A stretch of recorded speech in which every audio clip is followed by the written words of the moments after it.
اکثر نہیں ملاقات ہوتی بغیر دیکھیں نا، آپ جب کسی کا نام جپتے ہیں، جب کسی کا نام لیتے ہیں، جب اسی کا ذکر کرتے ہیں، جب اسی کے تذکرے میں رہتے ہیں، تو اللہ تبارک و تعالیٰ کے یہ جو کامل لوگ ہوتے ہیں یہ متوجہ ہو جاتے ہیں، ان کی توجہ ہوتی ہے۔ اور خود سرکار نے فرمایا دو آپس میں محبت کرنے والے، ایک مشرق میں ایک مغرب میں، قیامت کے دن اللہ دونوں کو جنت میں اکٹھا فرما دے گا۔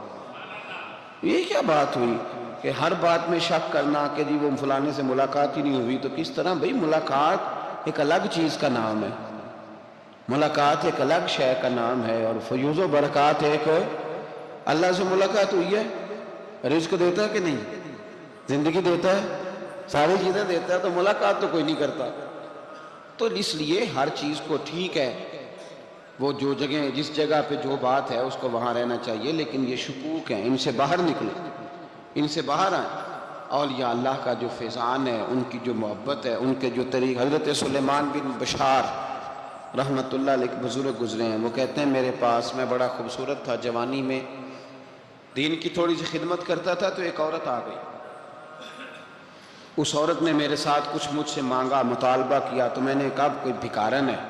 میں نے جب اس نے نقاب اوڑھا ہوا تھا، جب میں نے اس کی طرف پیسے دینے کے لیے، خیرات دینے کے لیے کوئی چیز بڑھائی، تو اس نے چہرے سے کپڑا ہٹایا، میں نے نظر جھکا لی، کہنے لگی سلیمان میرا رنگ روپ تو دیکھ، میں کتنی خوبصورت ہوں، میں تیری محبت میں گرفتار ہو گئی، خدا را میں اپنے آپ کو تیرے حوالے کرتی ہوں۔ آپ فرماتے ہیں جب اس کے نیت اور ارادے میں اور لفظوں میں میں نے فطور دیکھا، تو میں استغفر اللہ پڑھتا وہاں سے بھاگ گیا، اتنا دوڑا کہ میں بصرہ سے باہر نکل گیا، شہر سے ہی باہر آ گیا، عورت سے دوڑ رہا ہے، مرد، نوجوان، خوبصورت۔ فرماتے ہیں عشاء کی اذانیں ہو رہی تھی، نماز پڑھ کے میں مسجد میں سو گیا، تو مجھے حضرت یوسف علیہ السلام کا دیدار ہوا۔ جناب یوسف کہتے ہیں میں حضور کا غلام اور غلاموں کا غلام اور صدیوں بعد کا غلام، تو جناب یوسف علیہ السلام میری خواب میں آئے اور کہنے لگے اٹھ جوان، میرے سینے سے لگ، یار تو نے تو نبی پاک کا امتی ہو کے وہ کام کیا ہے جو میں نے نبی ہو کے کیا تھا۔ اب کام حضرت یوسف والا کیا تھا نا، تو صدیوں اور سالوں اور مہینوں کا فاصلہ بن سکا، تو وہ آ گئے۔ مسئلہ یہ ہے کہ شکوک و شبہات والی زندگی نقصان دیتی ہے۔ حضرت ہمارے سلسلہ مقدسہ میں ایک سلسلہ علویہ ہے جو اعلیٰ حضرت فاضل بریلوی کو حاصل تھا، شاہ عبدالعزیز صاحب محدث دہلوی رحمۃ اللہ تعالیٰ علیہ نے بڑا لکھا مولا علی کی شان پہ، حضرت علی پہ کلام، ان کا ذکر، ان کے تذکرے اس قدر فنا ہو گئے کہ ہر وقت ذکر علی کرتے۔ فرماتے ہیں مجھے خواب میں حضرت علی کا دیدار ہوا، انہوں نے مجھے بیعت فرمایا اور مجھے اپنے سلسلہ مبارکہ میں اجازت دی۔ تو شاہ صاحب رحمت اللہ علیہ فرمایا کرتے تھے کہ میں نے بہت کم لوگ ہیں جن کو پھر ان میں بیعت فرمایا جاتا ہے، تھوڑے چند لوگ، اور ان کو سلسلہ مبارکہ میں اس میں چند لوگ ہیں۔ اعلیٰ حضرت کے بعد شاہ علیہ رسول ہے، شاہ علیہ رسول کے بعد شاہ عبدالعزیز محدث دہلوی، وہ ڈائریکٹ مولا علی شیر خدا سے بیعت۔ تو مطلب یہ ہے کہ کام شکوک و شبہات سے نکلیں۔ قرآن نے کہا لا ریب فیہ، قرآن میں شک البتہ وَإِن كُنتُمْ فِي رَيْبٍ مِّمَّا نَزَّلْنَا عَلَىٰ عَبْدِنَا، بندے کچھ شک کرتے ہیں، اگر انہیں شک ہو تو وہ اس طرح کریں کہ فَأْتُوا بِسُورَةٍ مِّن مِّثْلِهِ، پھر اس کی مثل ایک صورت لے کے آئیں، اور وَادْعُوا شُهَدَاءَكُم مِّن دُونِ اللَّهِ إِن كُنتُمْ صَادِقِينَ، سارے بے شک اپنے حمایتی بلا لیں اگر وہ سچیں۔ شک والی دنیا سے باہر نکل آئیں، حقیقت والی دنیا کو قبول کریں۔ شکوک و شبہات کا ازالہ نہیں ہوتا، شک دوسرے شک کو جنم دیتا ہے، نقص دوسرے نقص کو جنم دیتا ہے، غلطی دوسری غلطی کو جنم دیتی ہے۔ اور انسان جب تک شکوک کی، میں نے آپ کو کہہ دیا کہ ہر گھر بس سکتا ہے، ہر گھر، ہر عورت کے صحیح ہونے کی امید ہوتی ہے، پر جس بی بی کو اپنے خاوند کے کردار پہ شک ہو وہ بی بی کبھی مطمئن نہیں ہوتی۔ ہر گھر بس جاتا ہے، لیکن جس خاوند کو اپنے بیوی کے کردار پہ شک ہو جائے اس کا کبھی اس کے ساتھ سلوک مخلصانہ۔ شکوک والی زندگی بیماروں کی زندگی ہے، شکوک والی زندگی بیماروں کی زندگی، کمزوروں کی زندگی، بزدلوں کی زندگی۔ اس لیے حقیقت والی چیز جب تک آپ کے پاس کوئی چیز کلیئر ہو کے نہیں آتی، شریعت اسلامیہ نے بہتان کی سزا رکھی ہے 80 کوڑے، پتہ ہے آپ کو؟ جس نے ایسے ہی بہتان لگا دیا، دلیل ہی کوئی نہیں، ایسے ہی کہہ دیا کہ جی وہ مجھے شک ہے جی انہوں نے ایسے کیا ہے، فرمایا اسے کوڑے مارو۔ شک کی بنیاد پر بہتان ترازی کرتا ہے، کوڑے کی سزا رکھی، 80 کوڑے مارو اس ظالم۔ یہ شک کر رہا ہے اس کو، جب اس کے پاس دلیل ہی کوئی نہیں۔ یہاں بڑے بندے ہیں بات کر دیتے ہیں، کہتے ہیں جی وہ ایسا ہوا ہوگا، میں نے ایسا دیکھا تھا، ہوگا، کیا تھا، ممکن ہے۔ تو یہ شکوک ہے، اس شکوک، یہ سامنے والے کا کچھ بھی نہیں بگڑتا، اس بیچارے کا کیا بگڑنا ہے۔ یاد رکھیں، بڑی خوبصورت بات یہاں حضرت عبداللہ ابن مسعود کی، آپ فرمایا کرتے تھے جب کسی بندے پر بندے شک کرتے ہیں اور ناجائز شک کرتے ہیں، اللہ اس کی عزتوں میں اضافہ فرما دیتا ہے، اللہ اس کی شانیں عطا کرتا ہے۔ اپنی زندگی کو بیماریوں سے نکالنے، یہ روحانی بیماری ہے شک، اس سے باہر آنا۔ یہ ظلم ہے، اولیاء پہ بھی شک، صوفیاء پہ بھی شک، علماء پہ بھی شک، ہر بندے پہ شک، کوئی صحیح نہیں، سارے غلط، میں اکیلا صحیح۔ اس شک سے باہر آ جائیں، یہ نفسیاتی مریض بنا دے گا، بے سکون کرے گا، بے قرار کرے گا۔ جس ترتیب سے ہم مسکراتے ہیں، جس ترتیب سے ہم روتے ہیں، جس ترتیب سے ہم کسی بات کا اظہار تشکر کرتے ہیں، خدا ان باتوں سے پاک ہے۔ اب بہت ساری حدیثوں میں آیا کہ وہ مسکراتا ہے، تو کیا مطلب ہے مسکرانے کا؟ تو علماء تفسیر نے لکھا ہے مسکرانے کا مطلب یہ ہے کہ وہ بڑا ہی راضی ہوتا ہے اپنے بندے سے، بڑا راضی ہوتا ہے، یہ مطلب۔ ایک تو مسکرانے کا مطلب یہ کہ وہ بڑا راضی ہو گیا، بڑا راضی ہو گیا، وہ مسکرا دیا اپنے بندے پہ۔ اور ایک اس کا معنی خود نبی پاک صلی اللہ تعالیٰ علیہ وسلم نے بیان فرمایا، مسند امام احمد بن حنبل میں حدیث ہے، حضور سید عالم علیہ السلام سے صحابہ نے پوچھا یا رسول اللہ شہید تو بڑے لوگ ہوتے ہیں، شہیدوں میں افضل کون ہے؟ تو اللہ کے حبیب علیہ السلام فرمانے لگے وہ والا بندہ جو ڈٹ گیا تھا کافروں کے مقابلے میں، وہ ہلا نہیں، پوری طرح ڈٹ کے جو لڑا، وہ شہداء میں افضل ہے۔ حضور فرماتے ہیں وہ جنت کے بالا خانوں میں سیر کرے گا اور رب اسے دیکھ کے مسکرائے گا، رب اسے دیکھ کے مسکرائے گا، اللہ تعالیٰ مسکراتا ہے اسے دیکھ کے۔ اور اگلے جملے میں حضور نے وضاحت کر دی، فرمایا جب رب دنیا میں کسی پر مسکراتا ہے نا، تو اس کا معنی یہ ہے کہ قیامت میں پھر اللہ اسے حساب کوئی نہیں لے گا۔ جس پر اللہ دنیا میں مسکرا دیا اس سے کوئی حساب، تو وہ کام ڈھونڈنے چاہیے نا جس سے اللہ مسکرائے۔ ویسے کبھی ہم ایسا کرتے ہیں کہ نہیں کہ کسی کو راضی کیا جائے؟ یہ کام ہم کرتے ہیں کہ ہماری کمپنی کا جو سربراہ ہے وہ ہم سے راضی رہے، جس ادارے میں ہم پڑھاتے ہیں اس ادارے کا بڑا ہم سے راضی رہے، یہ کرتے ہیں ہم۔ اس کے لیے کچھ نہ کچھ ہیلے بہانے ہم کرتے ہیں، برادری، قبیلہ، علاقہ، بستی، لوگ کسی طریقے سے ہمارے ساتھ مطمئن رہیں، کرتے ہیں نا یہ سارے کام۔ اس میں تھوڑی مشکل بھی ہمیں آتی ہے، لیکن کرتے ہیں، کیا کریں؟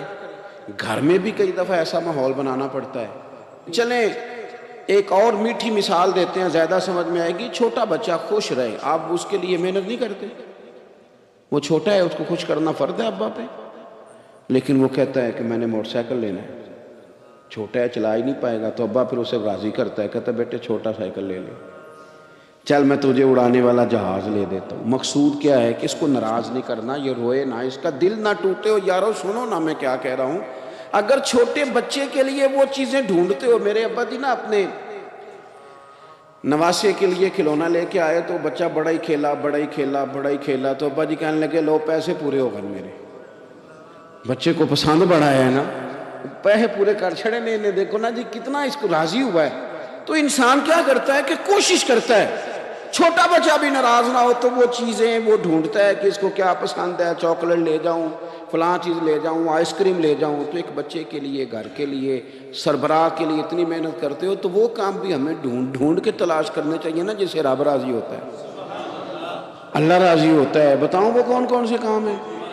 نبی کریم صلی اللہ تعالیٰ علیہ وسلم نے ارشاد فرمایا 3 لوگ ہیں جنہیں دیکھ کے رب مسکراتا ہے۔ یا رسول اللہ صلی اللہ علیہ وسلم وہ کون کون سے؟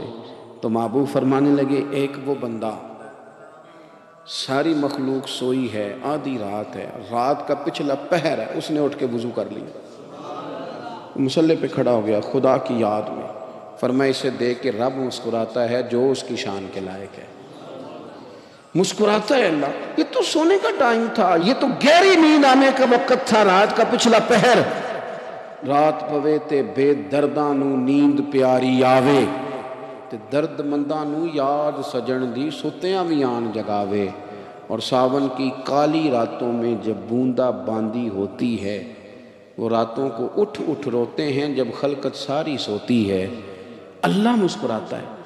اور سننا میرے بھائی، میرے نبی پاک صلی اللہ تعالیٰ علیہ وسلم فرماتے ہیں جب مسلمان نماز کے لیے صفیں بناتے ہیں نا، ترتیب لگ رہی ہوتی ہے، اب اللہ کی بارگاہ میں کھڑے ہوں گے، قیام کریں گے، رکوع کریں گے، سجود کریں گے، فرمایا جب مومن صفیں بناتے ہیں تو رب دیکھ کے مسکراتا ہے،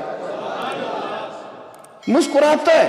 کمال ہو گئے عروج بندگی کا، جب بندے کو دیکھ کے رب مسکرائے، خدا بندے سے خود پوچھے بتا تیری رضا کیا ہے، مسکراتا ہے۔ اور میرے نبی پاک علیہ السلام فرماتے ہیں جب مجاہد جہاد کے لیے صفیں سیدھی کرتے ہیں، آج تو یہ رب کے نام پہ مرنے ہی آ گئے، یہ صفوں میں کھڑے ہوں گے، ترتیب سے لڑیں گے، ترتیب سے گلا کاٹیں گے کافروں کا یا شہادت لیں گے۔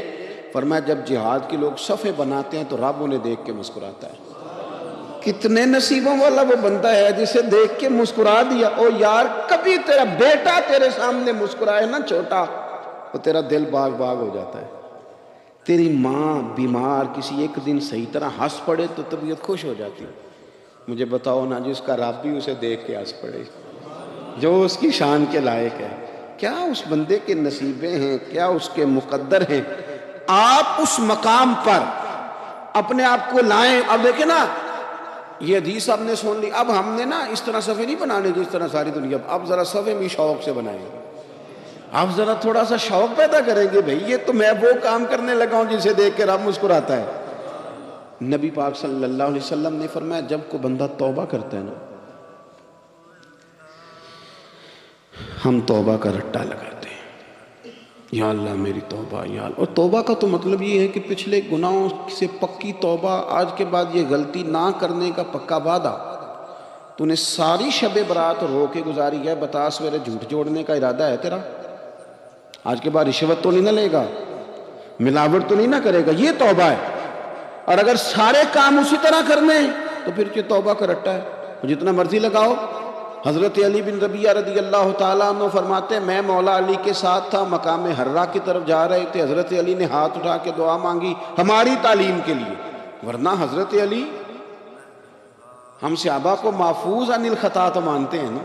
ہاتھ اٹھا کے کہا اے اللہ ہمارے گناہ بخش دے، تیرے علاوہ کوئی معاف کرنے والا نہیں۔ اور پھر حضرت علی آسمان کی طرف دیکھا اور دیکھ کے نا حضرت علی بن ربیعہ کو تو مسکرائے۔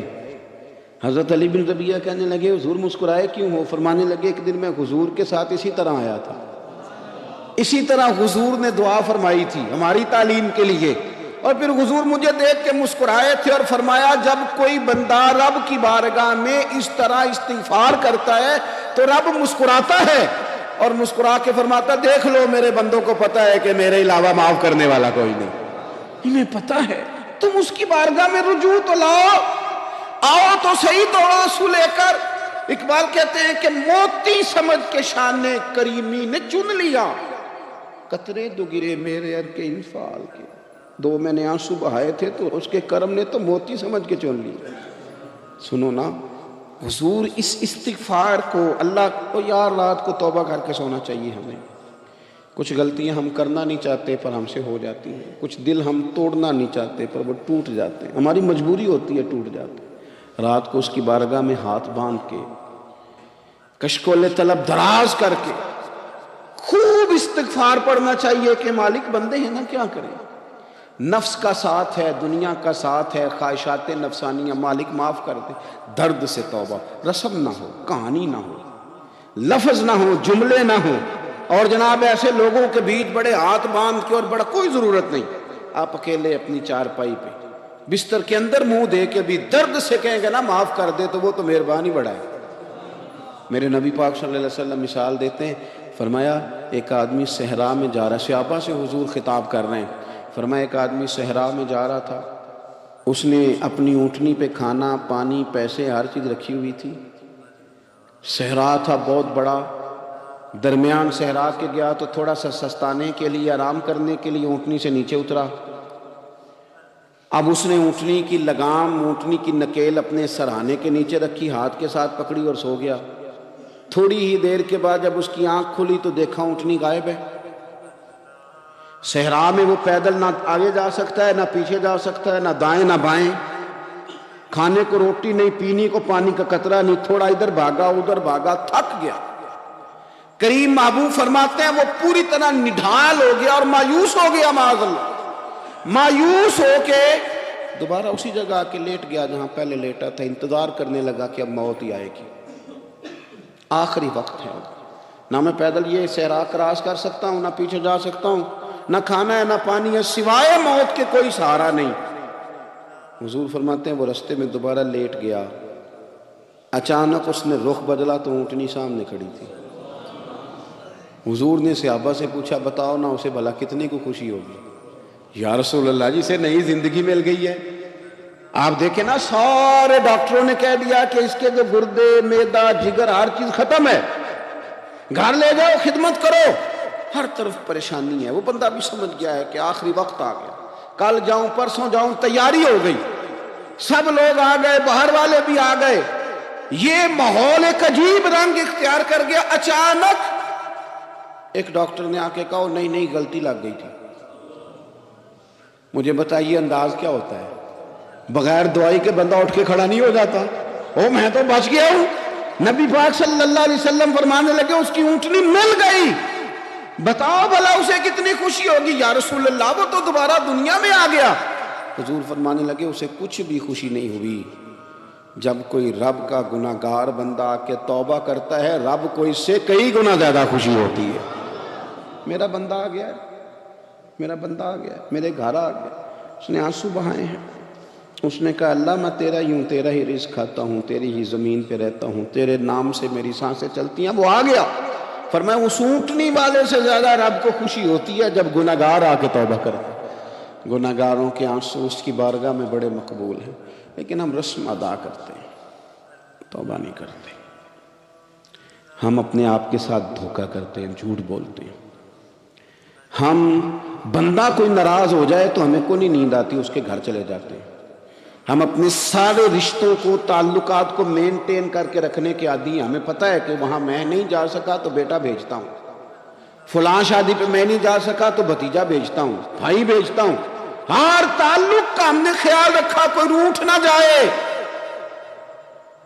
لیکن کمال ہے نا، یہ نہیں سوچا کہ اگر رب روٹھ گیا تو جب وہ روٹھ جائے نا تو سارے رشتے بھی بندے کے پاس موجود ہوں تو کوئی کارآمد نہیں ہوتا، پھر کروڑوں روپیہ جیب میں ہوں تو ڈاکٹروں کی دوائیاں اثر نہیں کرتی۔ وہ روٹھ جائے تو پھر انسان اس طرح سے پھسلتا ہے کہ بڑے بڑے اس کے پاس دروازے ہوتے ہیں پر کسی جگہ اس کا ہاتھ نہیں لگتا۔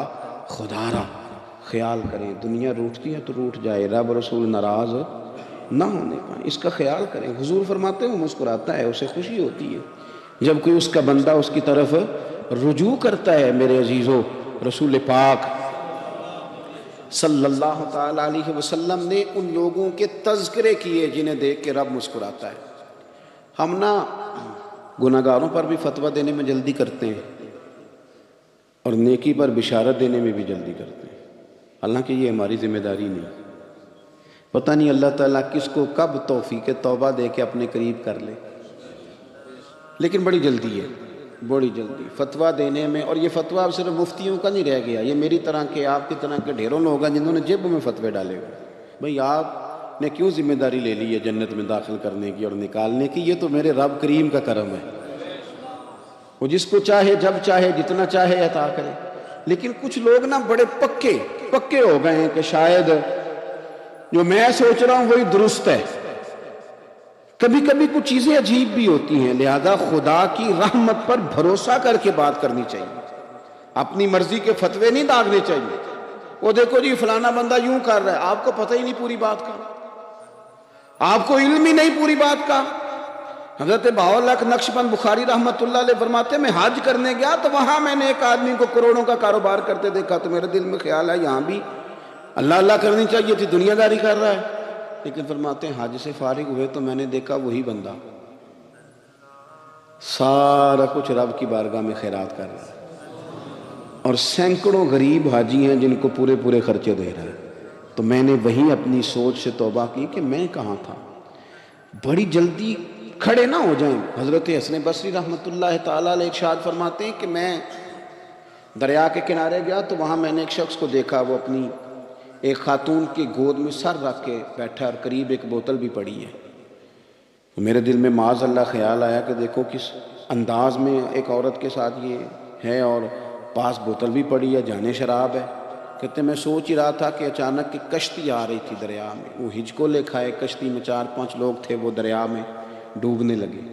وہ آدمی تیزی سے اٹھا، دریا میں چھلانگ لگائی، پہلے ایک کو نکالا، پھر دوسرا نکالا، پھر تیسرا نکالا، ایک بندہ رہ گیا۔ کہنے لگا حضور مجھے تو آپ نے گناہگار سمجھا ہے، میں تو بڑے غلط انداز میں یہاں بیٹھا ہوں، آپ نے جو سوچا چلیں گے چوتھا بندہ آپ نکالنا ہے، کرے نا یہ کام، کرے نا یہ کام۔ بڑے بھولے بھالے، بڑے اللہ والے، ریاض آپ کو بس ہم ہی جانتے ہیں، اتنی جلدی فتویٰ۔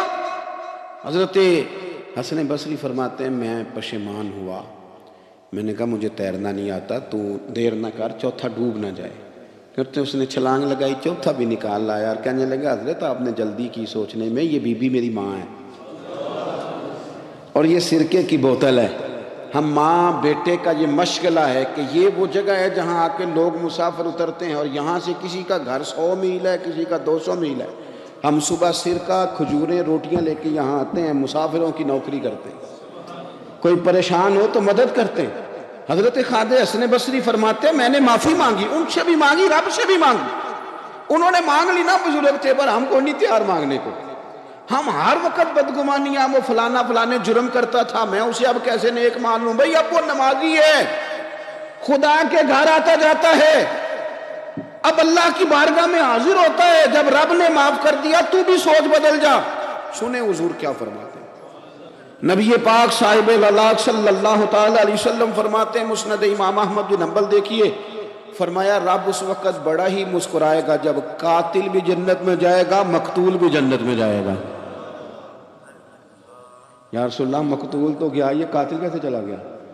حضور فرماتے ہیں جائے گا، اور جائے گا اور رب مسکرائے گا، جو اس کی شان کے لائق ہے۔ یا رسول اللہ کس طرح؟ تو نبی پاک صلی اللہ علیہ وسلم فرمانے لگے اس نے ایک مومن کو قتل کیا تھا، وہ شہید ہو کے جنت میں چلا گیا، اب اللہ نے بعد میں اسے توبہ کی توفیق دے دی۔ پہلے اس نے کلمہ پڑھا، پھر یہ میدان میں اترا، کافروں سے لڑا، یہ شہید ہوا، رب نے اسے بھی جنت دے دی۔ قاتل بھی جنت میں، مقتول بھی جنت میں، اور بات اتنی انوکھی ہے کہ رب دیکھ کے مسکرا رہا ہے، جو اس کی شان کے لائق ہے۔ ہم جلدی میں ہیں، ہم انتظار نہیں کر رہے کہ شاید توبہ کر جائے، ہم انتظار نہیں کر رہے، لیکن میرے عزیز اتنی جلدی نہ کریں۔ سوچوں کا صاف ہونا، ذہنوں کا پاک ہونا، اور لوگوں کے بارے میں گمان کا اچھا ہونا۔ آپ کسی نفسیات کے ڈاکٹر کے پاس چلے جائیں، اسے کہیں ٹینشن بڑھی ہے، میں ان کے مضامین پڑھتا رہتا ہوں، وہ سب سے پہلا سبق آپ کو یہ پڑھائیں گے کہ اچھا سوچا کریں۔ اچھا سوچنے سے بندہ تندرست رہتا ہے۔ کس سے بندہ تندرست رہتا ہے؟ ہیں جی واقعی، یعنی اس والے پڑوسی کے بارے میں بھی اچھا سوچنا ہے گھر میں، اس والے کے بارے میں بھی، چھوٹے بھائی کے بارے میں بھی اچھا سوچنا ہے، اور بڑے کے بارے میں بھی اچھا ہی سوچنا ہے۔ یعنی اپنی برادری قبیلے کے بارے میں بھی اچھا سوچیں، جو قبیلے کا نہیں اس کے بارے میں بھی چلیں تھوڑا سا اچھا سوچ لیں۔ اپنے بارے میں تو اچھا سوچا ہے بڑا، میں کہتا ہوں کہ ہم اپنی غلطیوں سمیت اپنے آپ سے بڑا پیار کرتے ہیں، اور دوسرے کی ایک غلطی نظر آ جائے تو ہمیں گھن آنے لگ جاتی ہے۔ آپ جلدی نہ کریں، مالک نے موقع دیا ہے بندوں کو، نہ وہ کسی کا رزق چھین رہا ہے، نہ سانسیں چھین رہا ہے، وہ اپنی زمین پہ چلنے بھی دے رہا ہے، رہنے بھی دے رہا ہے، تو جب اس نے موقع دیا ہے آپ بھی تھوڑا موقع دیں۔ اللہ بڑا کریم ہے، دروازے کھولے گا، اس کے بندے اس کی بارگاہ تک پہنچیں گے۔ بدگمانیاں، اور پھر بدگمانیوں کا عروج، اور اس لیول تک جا کے بات کر دینے کا جہاں سے خوف آئے کہ یار یہ بات نہیں کرنی چاہیے۔ رسول کائنات سرور دو عالم صلی اللہ تعالی علیہ وسلم فرماتے ہیں کہ اللہ مسکراتا ہے۔ دیکھو ہمارے ہاں نا ایک اور بھی مسئلہ بن گیا ہے، میں نے کچھ لوگوں کو نا پکا، میرے پیارے ہیں، محبت ہے مجھے، تو میں چونکہ آپ میری کلاس ہیں، میں مشاہداتی اور تجرباتی باتیں بھی کر لیتا ہوں، اسی کی روشنی میں کئی دفعہ گفتگو بھی تیار کرتا ہوں۔ کچھ لوگوں نے نا پکا ذہن بنا لیا یہ کہنے کا کہ ہاتھ بڑا تنگ ہے، پکا آپ جس وقت پوچھ لیں ان کا ہاتھ اور بڑا ہی زیادہ تنگ ہے. آپ یقین کریں بہن کا جو خامند ہے وہ کہہ رہا ہے جا حصہ لے کے آ, تیرے بھائیوں کی کمائی تو نہیں تیرے ابا کی ہے, لے کے آ. وہ بیچاری اس کی منتیں کر رہی ہیں, کہتی ہے اگر جاؤں گی نا تو وہ کہیں گے حصہ لے جا, آج کے بعد ہمارے گھر نہ آنا, میرا دروازہ نہ بند کرو, مہربانی کرو. اور بھائی سے بات کرتی ہے تو کہتا ہے ہاتھ ہی بڑا تنگ ہے, جب ٹھیک ہوگا تو دے دوں گا. نہ کریں گے ظلم. ہمارے اپنے تڑپتے رہتے ہیں اور ہماری دولتیں اندر پڑی رہتی ہیں. ہمارے اپنے چھوٹی چھوٹی ضروریات کے لیے پریشان ہوتے ہیں, لیکن ہم بڑے بڑے بہانے ہیں ہمارے پاس, کہتے ہیں یہ نکما ہے, یہ نکھٹو ہے, یہ کام نہیں کرتا, اس میں فلانا ہے, بے فلانا ہے, لہذا میں نے نہیں ساتھ چلنا. احساس جب آپ کے اندر پیدا ہوتا ہے نا, احساس, جب کسی کے لیے آپ حساس ہوتے ہیں تو آپ کو بھی سرور حاصل ہوتا ہے. نہ کریں یہ کام کہ آپ کو اللہ نے وسعت دی ہے اور ہر وقت آپ ہاتھ تانگ ہونے کا رونا رو رہے ہیں, ہر وقت آپ یہ کہہ رہے ہیں میں بڑی آزمائش میں ہوں, جب خدا نے آپ پہ نہیں ڈالی. تو اتنے جھوٹ بولنا صرف اس لیے کہ میرے پیسے بچ جائیں, صرف اس لیے کہانی سنانا کہ حالات میرے بڑے خراب ہیں کہ کوئی بندہ میرے سے کوئی تھوڑا بہت قرض نہ مانگ لے. سنو, نبی پاک صلی اللہ علیہ وسلم کے پاس مہمان آ گیا, بخاری مسلم ہے. حضور نے ازواج مطہرات کے گھروں میں پیغام بھیجا, کچھ چیز ہے ضیافت کے لیے؟ یا رسول اللہ کچھ بھی نہیں, یہ دو جہاں کے شاہ ہیں اور پاس کچھ رکھتے نہیں, دو جہاں کی نعمتیں ہیں, ان کے خالی ہاتھ ہیں. یا رسول اللہ کوئی چیز بھی نہیں. حضور نے صحابہ کے مجمع پہ نظر ڈالی, یا رسول اللہ صلی اللہ علیہ وسلم حکم ہو. تو حضور فرمانے لگے تم میں سے کوئی بندہ ہے جو اسے گھر لے جائے روٹی کھلائے. ایک صحابی اٹھے فوراً, حضور میں لے کے جاتا ہوں کھانا کھلاتا ہوں. فرماتے ہیں میرے گھر میں صرف بچوں کا کھانا تھا, یہ نہیں کہ فریزر بھرا ہوا ہے نعمتوں سے, صرف بچوں کا کھانا. یہ نہیں کہ کسی کو دیکھ کے اپنی ہنڈیا پہ برتن دے لیا, صرف بچوں کا کھانا. کہتے ہیں گھر گیا, بیوی سے کہا کیا کیفیت ہے؟ کہنے لگی بچوں کی روٹی ہے. میں نے کہا بچے سلا دے,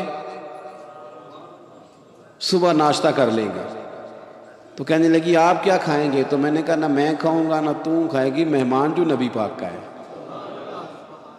کہا اچھا, اب ذرا تجویز دیکھو میاں بیوی کی سوجھی آپس میں. کہتے ہیں کھانا لگا دینا, کیونکہ ایک آدھ بندے کا کھانا ہے. اپنی غربتوں کا ہر جگہ اظہار کرنا, رونا رونا. یہ دیکھو غربت کیسے چھپائی جا رہی. اس کو کہا نہیں کہ چل تو تھوڑا رحم کھا, تو آیا ہے تو تھوڑا رحم کھا, یہ نہیں کہا. کہا اٹھ کے نا تو کھانا رکھنا اور اٹھ کے نا چراغ ٹھیک کرنے کے بہانے بجھا دینا. ہم دنیا والوں کے سامنے کیوں اپنے دکھ بیان کریں؟ ہم جو کہیں گے رب رسول کی بارگاہ میں کہیں گے. تو نا چراغ ٹھیک کرنے کے بہانے. اہلیہ اٹھی, کھانا دینے کے بعد چراغ ٹھیک کرنے کے بہانے بجھا دیا. خامد بھی ہاتھ چلاتے رہے, بیوی کبھی برتن رکھتی کبھی اٹھاتی, پتہ چلے کہ کھانا کھا رہے ہیں. کھانا کھایا جا رہا ہے. کہتے ہیں مہمان پیٹ بھر کے کھانا کھا گیا. یہ کام ہوا رات کے اندھیرے میں, اس وقت ہوا جب چراغ بھی بند تھا, اس وقت ہوا جب کوئی دیکھنے والا نہیں تھا, کسی پڑوسی کو بھی خبر نہیں تھی. فرماتے ہیں صبح کے اجالے میں اس مہمان کو لے کے مسجد نبوی میں نے قدم رکھا تو نبی کریم نے فرمایا رات جو تم نے کام کیا ہے نا اسے دیکھ کے میرا رب بڑا مسکرایا ہے, اللہ بڑا مسکرایا ہے. اللہ تر دامنی پہ شیخ ہماری نہ جائیے, ہم دامن نہ چھوڑ دیں تو فرشتے وضو کریں. یہ شان ہے صحابہ کی. نبی کریم علیہ السلام نے فرمایا رب رات مسکرایا تیرا یہ انداز دیکھ کے, اور اس نے قرآن نازل کیا وَيُبْصِرُونَ عَلَىٰ أَنفُسِهِمْ وَلَوْ كَانَ بِهِمْ خَصَاصَةٌ. کچھ لوگ وہ ہیں جنہیں بڑی بھی ضرورت ہو تو دوسروں پر اثار کر دیتے ہیں, قربانی دے دیتے ہیں. رب مسکرایا ہے. اندر پیسے رکھے ہوئے ہیں, اندر پیسے رکھے ہوئے ہیں, اور بہن آ کے منت کر رہی ہے کہ بھائی حالات بڑے خراب ہیں, تھوڑی سی مہربانی کر. تو کہتے ہیں بہن پردہ یہ ہے بس, کیسے بتاؤں تجھے حالات, تجھے کیا بتاؤں کام کتنی مشکل سے چلتا ہے, یہ پردہ یہ بس. بہرحال اگر تو نے کہا ہے نا 50,000 تو میں زیادہ نہیں کو 20 کو دے دوں گا تجھے, وہ بھی خاصی نیکی کر کے, وہ بھی بتا سکھا کے. رات اماں پہ علیحدہ سے احسان چڑھاؤں گا, ابا پہ علیحدہ سے چڑھاؤں گا کہ تمہاری بیٹی کے ساتھ تعاون کرنا, سارے علاقے کو ویسے ہی بتاؤں گا. اور وہ غریبنی بیچاری 20,000 لے کے گھر گئی ہے, پہ سفارشیں کر رہی ہے کہ مہربانی کرو. میں نے ایسے بھی دیکھے ہیں جو پہلے بیوی کو پکڑاتے ہیں تو دے, اس لیے کہ پھر وزیر اعظم تو ڈنڈا نکال لے گا تو بڑا مشکل ہو جائے گا پھر گھر میں رہنا. لہذا وہ یہ تو آگے لا، یہ کیا لہجہ ہے آپ کا؟ یہ تو کسی کو بھی دیں تو چھپا کے دینے کا حکم ہے، کسی کو بھی دیں تو ہمیں حکم یہ ہے کہ سیدھے ہاتھ سے دینا ہے، الٹے کو خبر۔ اور یہ جو بالکل ہی اپنے ہیں، ان پر تو پردہ پوشی آپ کے لیے ویسے ہی ضرورت تھی۔ میرے عزیز، رب مسکراتا ہے، میرے نبی پاک علیہ السلام نے یہ اعمال ہمیں بتائے جن پر اللہ مسکراتا ہے، خوش ہوتا ہے۔ اور بعض لوگوں کو حضور نے نامینیٹ کیا، حضرت سعد بن معاذ رضی اللہ تعالیٰ عنہ عظیم صحابی تھے، یہ وہ خوبصورت صحابی ہیں جن کے جنازے کو کندھا میرے نبی پاک نے عطا فرمایا، حضور نے کندھا عطا فرمایا۔ کمال ہو گیا، نرخ بازار محبت کا انوکھا ہی ہو گیا، خود خریداروں میں شامل آ کے مولا ہو گیا، حضور نے کندھا دیا۔ حضرت سعد بن معاذ رضی اللہ تعالیٰ عنہ کا جب جنازہ اٹھا، ان کی والدہ رو پڑی، بڑے درد سے روئی، ماں تھی نا، ان کی آواز جب حضور تک گئی تو نبی پاک نے فرمایا آنسوؤں کو روک لے، آواز کو کم کر لے، تیرے بیٹے کی تو جب روح پرواز ہوئی ہے تو رب مسکرایا ہے، جس کے آنے پہ رب راضی ہو مسکرا دے جو اس کی شان کے لائق ہے۔ یہ تو وہ لوگ ہیں کہ جن کے جانے پر نا رب، وہ کسی نے کہا تھا کہ میرے مرنے پہ ہر سو شور مچ جائے گا، دیکھو گے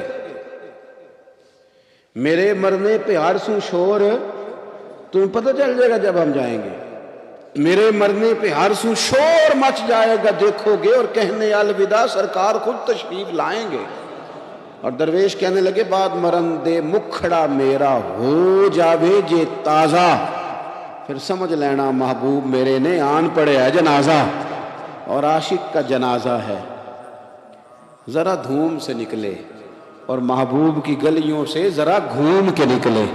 فرمایا کہ ان کے تو جانے پہ رب کریم، اور حضور نے ایک دعا بھی دی۔ حضرت ابو طلحہ، حضرت طلحہ رضی اللہ تعالیٰ عنہ صحابی تھے، ان کا وصال ہو گیا تو حضور نے دعا بھی دی، فرمایا یا اللہ جب میرا طلحہ ہے نا تو اس سے مسکرا کے بات کرنا، یہ تجھ سے مسکرا کے بات کرے جو تیری شان کے لائق ہے۔ تو اللہ تعالیٰ غائب درجے راضی ہوتا ہے۔ ایک دفعہ پھر بات دہراتا ہوں، جو میدان میں ڈٹ کے شہید ہو رب اسے دیکھ کے مسکراتا ہے، جو اس کی شان کے لائق ہے۔ جو توبہ صحیح کریں، سچی کریں، رب انہیں دیکھ کے مسکراتا ہے جو اس کی شان کے لائق ہے۔ جو نماز کے لیے صفیں بنائے رب انہیں دیکھ کے مسکراتا ہے، جو جہاد کے لیے صفیں بنائے رب دیکھ کے مسکراتا ہے۔